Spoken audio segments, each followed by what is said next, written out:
Hello, hello, j'espère que vous allez bien et que votre été se déroule à merveille. En tout cas, moi, je suis ravie de vous retrouver dans l'Infiltré. Alors, quoi est de beau au programme cette semaine? Et bien, pour commencer, je vous propose d'aller faire un petit tour dans les Alpes-Mancelles à Saint-Léonard-des-Bois pour une édition exceptionnelle du Festival des métiers d'art, 100 exposants, dont 40 nouveaux artistes passionnants et passionnés. Ensuite, cap sur Tuffet, où les caprins, les ovins, les bovins seront de la fête, ainsi que des artisans d'art avec leurs plus belles réalisations. Ensuite, saviez-vous que le troisième loisir préféré des Français, eh bien, c'est le vide-grenier? Oui, oui, vous avez bien entendu. Trouver la pépite, la perle rare, des trésors, un petit peu comme dans la caverne d'Ali Baba. Tel est leur Graal, c'est ce que vous allez voir à Montfort-le-Génois. Et on finit tout en gourmandise. Miel et confiture font pot commun à l'Arche de la Nature. À consommer sans modération, bien sûr. Mais pour l'heure, on part où? Eh bien, on part à Saint-Léonard-des-Bois. Allez! Nous voici arrivés dans le nord-ouest de la Sarthe où la culture avec un grand C, ou devrais-je dire l'art avec un grand A, est roi aujourd'hui. En effet, quantité d'artistes créateurs et d'artisans sont mis à l'honneur, verriers, dentelières, tourneurs sur bois, savonniers et j'en passe. Bref, des rencontres inattendues et des créations uniques à découvrir. C'est parti pour le Festival des métiers d'art. Allez, suivez-moi. Alors je viens de vous le dire, nous venons d'arriver à Saint-Léonard-des-Bois. C'est le matin, ça frémit, c'est l'effervescence. Ils sont en train de finir de s'installer. Je suis avec Jackie Bouton. Jackie Bouton qui a son petit téléphone qui sonne. Dis donc Jackie, mais qu'est-ce que c'est que ça? Jackie est très demandé, forcément. C'est les aléas du direct. Alors Jackie qui est donc le président des Amis de Saint-Léonard. Ça va bien Jackie? Oui, très bien. Donc l'installation effectivement est pratiquement terminée. Nos exposants sont arrivés. Et donc maintenant le public va nous rejoindre dans les minutes qui viennent. Oui, donc le téléphone de Jackie continue de sonner, mais c'est pas grave. C'est ça quand on est demandé. Alors Jackie, c'est une édition exceptionnelle, extraordinaire. Il y a 100 exposants, c'est ça? Voilà, 100 exposants, donc une cinquantaine de nouveaux. L'année dernière, on était 70 exposants. Donc il y en a qui ne reviennent pas chaque année, bien sûr. Donc ce qui fait que cette année, on a à peu près moitié nouveau, moitié ancien. Formidable, vous savez toujours vous renouveler. Alors justement, qu'est-ce qu'on va retrouver, Jackie, aujourd'hui? Alors, on trouve bien sûr tous les métiers classiques, la céramique, la poterie, les artistes peintres, les tourneurs sur bois. Cette année, on a un espace littéraire qui s'est étoffé, donc avec des éditeurs, avec des auteurs régionaux. Donc des dédicaces? Des dédicaces, bien sûr. On a aussi un stand de forge, donc qui va travailler sur place. Forgeron qui s'appelle comment? Forgeron qui s'appelle Seigneurerie, qui est de Fier, donc un village à côté de Saint-Léonard, et qui fait de très belles réalisations en fer forgé. Et puis toujours des démonstrations de tournage sur bois, de poterie, etc. Voilà, ce sont les classiques, avec de nouveaux exposants, mais avec des métiers, bien sûr, qui eux sont sensiblement toujours les mêmes, mais avec de nouvelles réalisations du fait qu'il y a une nouvelle génération quand même qui s'installe dans le domaine des métiers d'art, je trouve. Et c'est important pour vous justement de les mettre en exergue, de promouvoir ça, la relève en fait? C'est ça, c'est les nouvelles personnes qui se lancent, des personnes jeunes qui se lancent dans ce métier, qui sont des métiers difficiles, et donc il y a effectivement une nouvelle génération qui arrive, et on est heureux de pouvoir les promouvoir sur un événement comme celui-là où on accueille entre 2 et 3 000 personnes. Oui, bon, écoutez, en tout cas, nous, on a envie d'aller voir ça de plus près, Jackie. Donc, je ne sais pas ce que vous en pensez, mais on va aller faire un petit tour. Voilà, allez-y.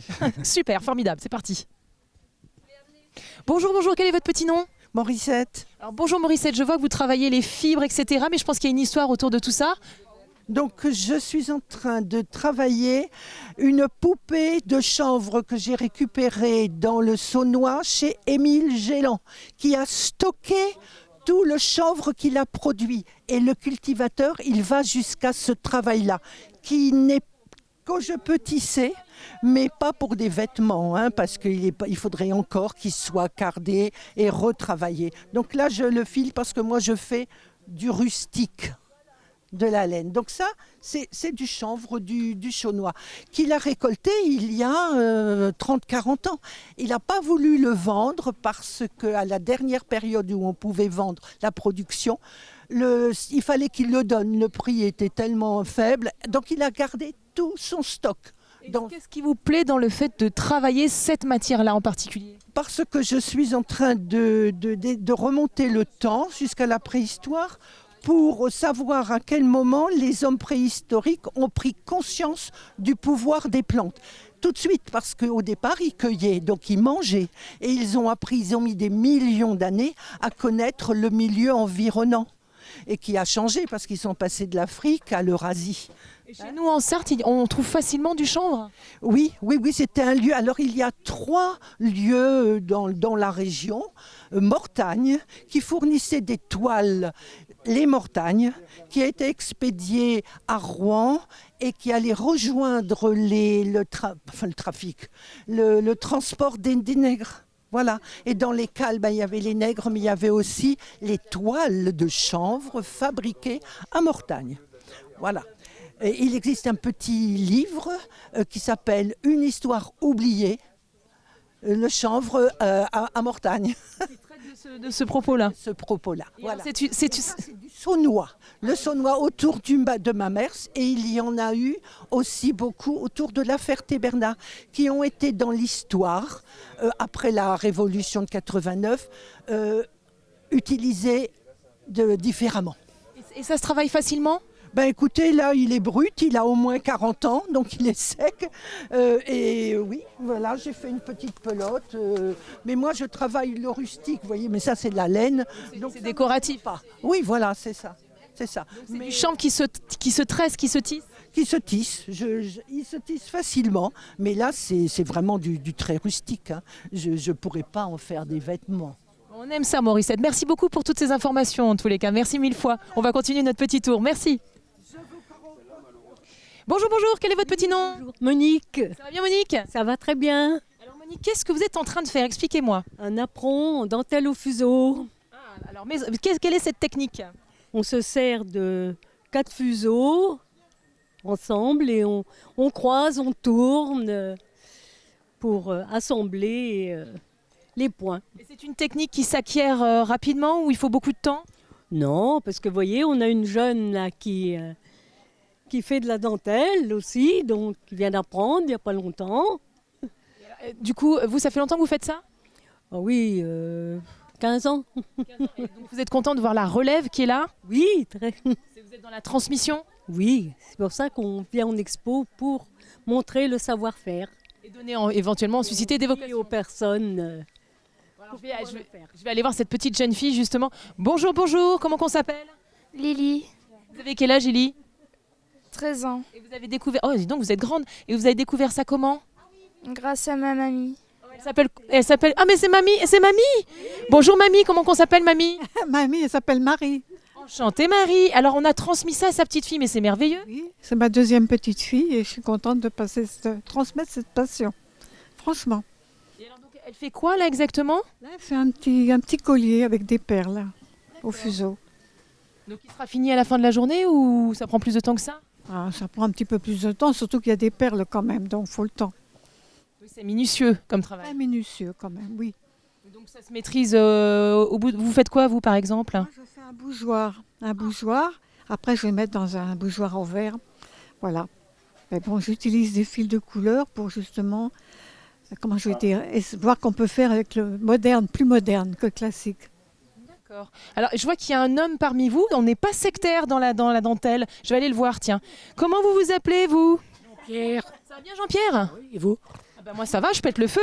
Alors, qu'est-ce que vous faites, Jean-Pierre ? Expliquez-nous. Moi, je fais de la dentelle sur parchemin. C'est un papier, Oui, calque, qui est fait pour faire de la dentelle, mais sur papier. très bien. Voilà, on trace le modèle avec de l'encre. Et ensuite, on embosse avec les outils à boule ou à billes. Et on frotte jusqu'à ce que le papier soit blanc. Après, nous piquons avec 2 aiguilles. On fait des trous et après, on découpe avec cet outil-là pour nous faire de la dentelle. Donc, à la Voilà. fin, ça donne ça, donc. Et comment ça vous est venu l'envie de faire de la dentelle, à vous ? Oh, bah parce qu'elle était en formation, et puis moi aussi. Puis il y avait une personne qui faisait du parchemin, j'en ai fait aussi. Voilà. Super, bah bravo, merci beaucoup. Bonjour, quel est votre petit nom ? Bonjour, je m'appelle Damien, Damien, vous venez d'où ? d'Evron, en Mayenne. Et alors, du coup, là, votre stand m'a interpellée parce que je vois plein de meubles en bois. C'est vous qui les faites ? C'est moi qui les fabrique, c'est du bois de récupération, beaucoup de palettes. Je récupère aussi des meubles, mais c'est beaucoup de bois de récupération et beaucoup de palettes. Et alors, vous allez vous fournir où quand... Dans les entreprises, sur Laval ou Évron, c'est souvent des palettes perdues, donc pour les entreprises, ça les gêne un peu. Du coup, moi, je les débarrasse de ça et je fais des meubles avec, du mobilier. Formidable, c'est écologique, donc c'est plutôt sympathique. Et vos meubles sont superbes en plus, c'est vraiment joli. Donc ça, c'est du mobilier plutôt extérieur ou pas nécessairement? Bah, qui peut le plus, peut le moins, ça peut être à l'extérieur, mais aussi on peut les mettre en intérieur. Si c'est en extérieur, il faut le protéger contre les intempéries, et l'hiver, les protéger à l'abri, c'est mieux. Et vous faites à la demande, vous faites sur... À la demande, là pour l'instant c'est les quelques modèles que je crée, mais je peux faire la demande sur mesure, ce que vous voulez, du mobilier. Moi la particularité c'est que le mobilier, il n'y a pas de métal, il n'y a pas de pointe, il n'y a pas de vis, c'est que du tonneau mortaise, du chevillage et du collage. Des pointes, des vis, j'en enlève assez comme ça sur les palettes, donc c'est pas pour en remettre dans mon mobilier. Le reste, voilà. Et puis je trouve qu'on fait beaucoup de forage pour trouver du métal dans la terre, il n'y a pas besoin de ça. Il n'y a pas besoin d'en rajouter. Et donc du coup là, là par exemple on a un présentoir, donc c'est un peu un style d'armoire, on va dire ça comme ça. Oui, ça peut être, ce sont des caisses qu'on peut faire soit pour du rangement dans une maison, ou ça peut servir de table basse en extérieur. Voilà, c'est des caisses où on peut faire plein de choses avec. Et fantastique, il y a même un petit porte-journaux là, il est très mignon, très joli, très joli. Le petit plateau en bois aussi j'aime beaucoup, puis il y a même de la déco. Parce qu'il y a... J'ai fait des mangeoires et puis beaucoup de petits bougeoirs et des mangeoires pour les petits oiseaux pour l'hiver parce que faut penser à eux aussi. Il faut penser à eux, il faut les nourrir effectivement quand il fait trop froid pour trouver de la nourriture. Exactement. Et puis des portes-bougies, c'est joli, ça décore la maison. C'est très joli, ça donne une petite ambiance chaleureuse, surtout avec le bois, ça donne une lumière particulière. Faut essayer, faut vraiment le faire quoi. C'est cosy quoi. C'est cosy, c'est très cosy. Super, merci beaucoup Damien. Merci à vous. Top. Alors Jackie, formidable manifestation, comme toujours, c'est superbe, plus de 100 exposants, enfin c'est merveilleux. Jackie, est-ce que vous avez des petites choses à nous annoncer avec les amis de Saint-Léonard? Disons que pour nous, l'essentiel de la saison est terminé. Maintenant, on va attaquer les animations automnales. Donc ça va être un peu plus calme pour nous. Là, c'est la dernière grande fête d'été. Donc après, on va passer au concert d'automne avec le gospel, avec le marché de Noël, etc. Donc on est vraiment... Jackie, est-ce qu'on a des dates à nous donner? Oui, le 15 octobre, le concert gospel et le 10 décembre, le marché de Noël. Formidable. Bon, le marché de Noël, on est encore un petit peu loin, mais le 15... Le 15 octobre, c'est après-demain. Voilà, c'est ça, donc superbe. Donc, concert gospel. Concert gospel dans l'église, voilà. Formidable. Merci beaucoup, Jackie. Je vous en prie.